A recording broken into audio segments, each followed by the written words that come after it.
अल्लाह खिलाओ। सबको तैरना नहीं आता होगा।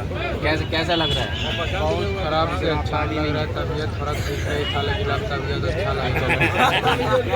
बहुत अच्छा लग रहा है। हाँ, रियल से रियल लाइफ के सफर को देखने के लिए आज इस बोट में हम आए हैं। बहुत उधर से भी थोड़ा 2-4 को करा जरा दर्शकों को दिखाइए। मंदिर तेरा है लेकिन कहते हैं कि कलयुग जितना आगे बढ़ेगा ये उतना ही अंदर धंसता जाएगा। अच्छा, ये मंदिर है। हाँ। देखिए साथियों, ये कितना तिरछा हो रखा है।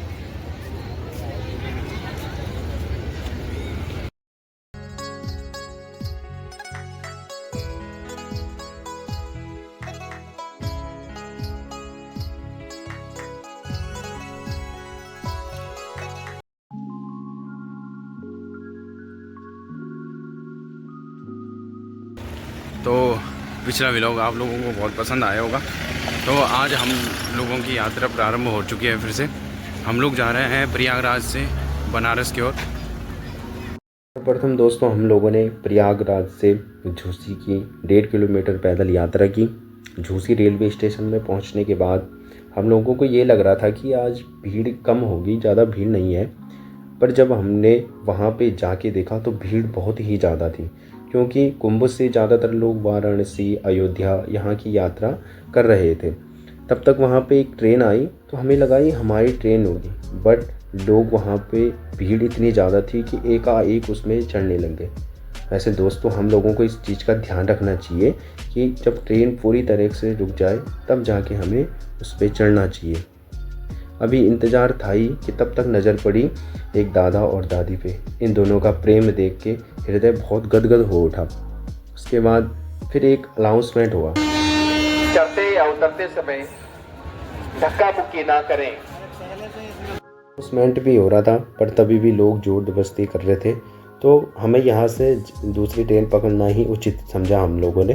तो हम वहाँ से फिर दूसरे प्लेटफॉर्म में आकर दूसरी ट्रेन के लिए इंतज़ार करने लग गए। बड़ी देर बाद यहाँ पे हमें ट्रेन में सीट मिल ही गई और जल्दी से हमने अपना यहाँ पे सामान रखा और बस अब इंतज़ार था तो वाराणसी का। प्रयागराज को टाटा बाय बाय करते हुए हम निकल पड़े बनारस की ओर।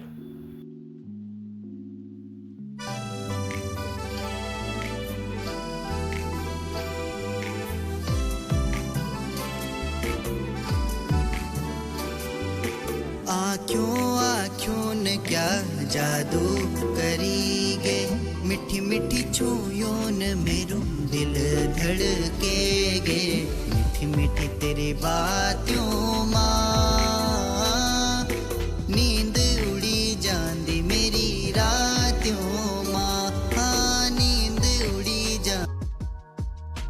तो 4 घंटे का सफ़र तय करने के बाद फाइनली हम आ पहुँचे बनारस पे। हालांकि यहाँ पे भीड़ भी बहुत ज़्यादा थी। सर्वप्रथम हमने यहाँ पे हर हर महादेव का जयकारा लगाया और साथियों हमारा स्वागत कुछ इस तरीके से वहाँ पे हुआ। फिर यहाँ से ऑटो पकड़ के हम निकल पड़े आश्रम की ओर।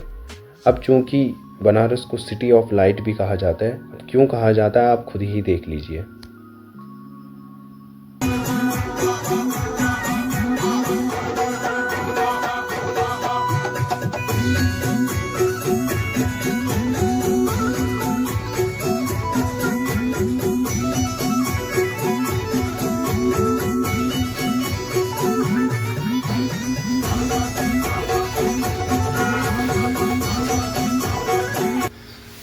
साथियों फाइनली पहुंच चुके हम बनारस में, गलियों में भटकते भटकते, और ये हमारा निवास स्थान है। सब शंकर भगवान की कृपा है, इसी कृपा। हर हर महादेव, जय बाबा विश्वनाथ की जय। बाबा विश्वनाथ। हम आश्रम में पहुंच चुके हैं और ब्रह्मचारियों के द्वारा हमें जो है बहुत सुंदर भोजन पवाया गया और भोजन के पश्चात हम उनका सेवन कर रहे हैं। तत्पश्चात साथियों हम सुबह करीब रात के 2 बजे करीब विश्वनाथ मंदिर जी के दर्शन करने के लिए जाएंगे। जैसे मैंने आपको कल रात्रि में बताया था कि हम लोग प्रातःकाल सुबह भगवान विश्वनाथ के दर्शन हेतु चले जाएंगे। तो हम प्रातःकाल 4 बजे यहाँ से स्नान इत्यादि से निवृत्त होकर के भगवान विश्वनाथ के दर्शन हेतु गए। वहाँ पे हालांकि भीड़ बहुत थी, काफ़ी मतलब कम से कम 1-2 घंटे के पश्चात हमें जो है भगवान विश्वनाथ के दर्शन करने का सौभाग्य प्राप्त हुआ। हृदय बहुत गदगद हो चुका है। और कहते हैं ना कि विश्वनाथम शरणम प्रपद्ये, भगवान विश्वनाथ के शरण में जो आनंद है, उस आनंद का बखान मैं अपने इन वाणी से, इस मुँह से नहीं कर सकता हूँ। और अब हमारी जो योजना है साथियों, हम जाएंगे यहाँ से माँ अन्नपूर्णा के दर्शन हेतु, वहाँ से तिलभांडेश्वर मंदिर और अस्सी घाट, मणिकर्णिका घाट। तो हर हर महादेव का जयकारा लगाने के बाद हम चल पड़े बनारस की गलियों से गुजरते हुए माँ गंगा के दर्शन के लिए। दोस्तों, बनारस की गलियों की एक विशेष बात है, यहाँ पे जब आप आएंगे ना तो आप बहुत कंफ्यूज हो जाएंगे, क्योंकि इन गलियों पे पता ही नहीं चलता कि हम किधर से आए थे और हमें किधर को जाना है। फाइनली हमें माँ गंगा के दर्शन हुए। माँ गंगा को देखकर ही एक अलग ही पॉजिटिविटी मन में उत्पन्न हो रही थी। तो सर्वप्रथम हमने माँ गंगा को साष्टांग प्रणाम किया। नमामि गंगे स्तव पाद पंकजम सुरासुरैर्वन्दित दिव्य रूपम भुक्तिं च मुक्तिं च ददासि नित्यं भावानुसारेण सदा नराणाम।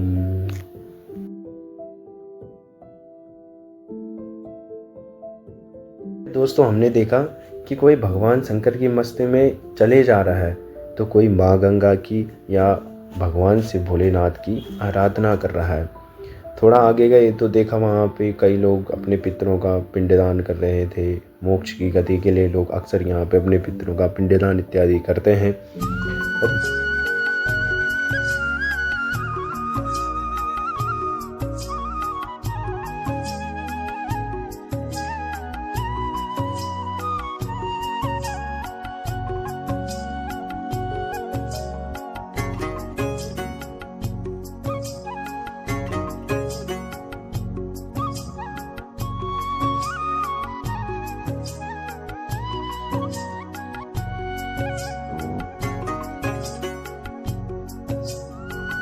यहाँ पे एक वैसे दोस्तों एक विशेष बात है, यहाँ पे लोग अपना टैलेंट दिखा करके अपनी रोजी रोटी चलाते हैं। तो यहाँ पे एक सफ़ेरा है, वो अपना टैलेंट दिखा करके सबका मन अपनी ओर आकर, कोई यहाँ पे पूजा सामग्री की दुकान लगा करके, तो कोई भक्तों को फूल इत्यादि बेच करके अपनी रोजी रोटी चला रहे हैं, तो कोई अपने कार्य में यहाँ पे पूरे संलग्न होते हुए अपना काम कर रहा है। तभी दोस्तों हमारी नज़र पड़ी मणिकर्णिका घाट में, जिसका नाम हमने बहुत ज़्यादा सुना था। यहाँ पे दोस्तों मोक्ष की गति के लिए रोज़ाना हजारों सब आते हैं। बहुत ही आनंद आ रहा है यहाँ पे।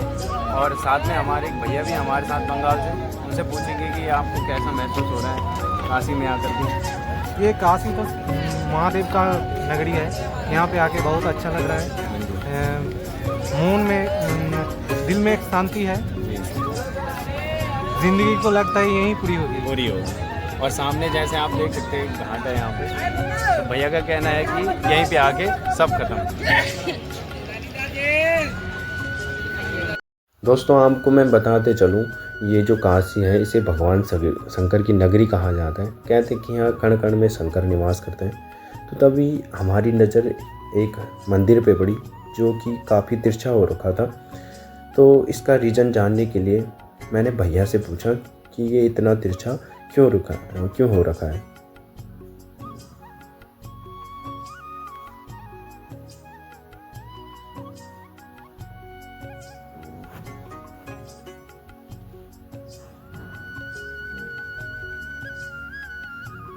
तो दोस्तों भैया ने जैसे बताया कि जैसे जैसे कलयुग का अंत होते जाएगा वैसे वैसे ये मंदिर नीचे धंसता जाएगा। पहले बताते हैं ये मंदिर काफ़ी ऊपर था, अब काफ़ी नीचे हो चुका है। फिर उसके बाद थोड़ा ऊपर गए तो देखा वहाँ पे एक और मंदिर भगवान शंकर का, जहाँ पे कि पत्थर की जो ये कलाकृति है, जो डिज़ाइन है, ये देख कर के तो ऐसा लगता है कि आज की डेट में ऐसा डिज़ाइन बनाना नामुमकिन ही है। जगह में यहाँ पे आपको शिव भगवान के मंदिर और हर जगह में आपको शिवलिंग देखने को मिलेंगे। तो सुबह से काफ़ी थक भी चुके थे, तो भूख भी काफ़ी लगी हुई थी। तो हम लोगों ने सोचा क्यों ना रबड़ी खाई जाए। तो जब रबड़ी खाए तो उससे भी हमारा पेट नहीं भरा दोस्तों। फिर हम लोगों ने खाए वहाँ पे चने। तो जब चने खा रहे थे तो साइड से एक माता आई और माता जी ने ब्राह्मणों को देख करके वहाँ पे दक्षिणा देने की सोची। फिर हम लोगों ने वहाँ पे कचौड़ी खाई, तब जाके हमारा पेट भरा।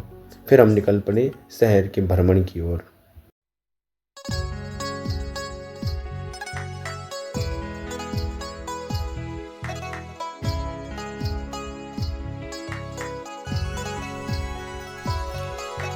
आहारे मुखड़ी तेरी बुरासी जा फूल सुआ बुरासी जा फूल हरी घड़ी म्यारा सुआ मने माजरूलो भागी मने माजरूलो जब रूलो दूर सुआ याद औली संग तेरी सुन ले दगड़िया बात सुनी जा बात सुनी जा तू मेरी बात सुनी जा तू मेरी।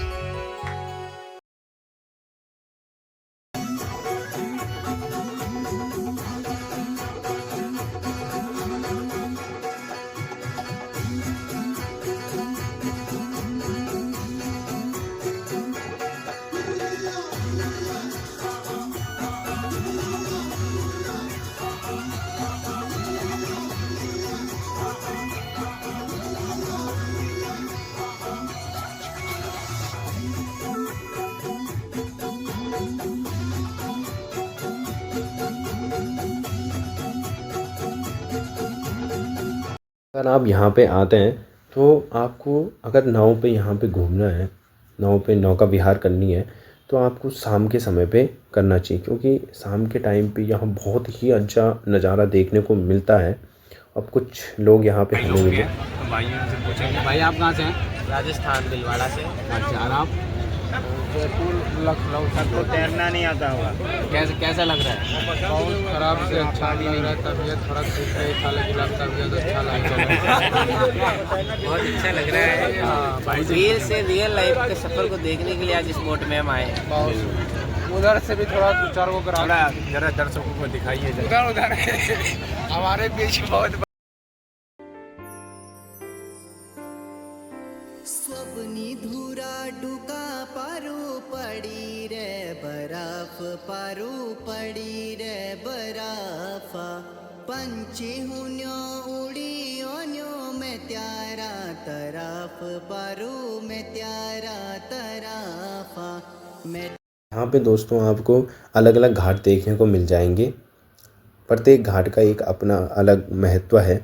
कहते हैं कि काशी को भगवान शंकर ने अपने त्रिशूल में धारण कर रखा है, और बनारस का जो दूसरा नाम है उसे आनंद वन भी कहा जाता है। तो यहाँ ऐसा मतलब बहुत सारे महत्व हैं यहाँ के। तो अगर आप शाम के समय पे यहाँ आते हैं, अगर आपको माँ गंगा की आरती देखनी है तो आपको यहाँ पे लास्ट में आना पड़ेगा 80 घाट में। तो दोस्तों जब भी आप लोगों पे समय मिलता है तो आप ज़रूर बनारस आइए, क्योंकि सिटी ऑफ लाइट जिस तरीके से इसे कहा जाता है ये वाकई में है। यहाँ बहुत ज़्यादा आनंद है दोस्तों। इसलिए जब समय हो भगवान शंकर की नगरी काशी को देखने के लिए ज़रूर आइएगा। जब आप लोगों पे समय हो, बहुत ही आनंद है यहाँ पे दोस्तों। तो मिलते हैं दूसरी वीडियो में। लाइक और शेयर सब्सक्राइब ज़रूर कीजिएगा। तब तक के लिए जय श्री राम।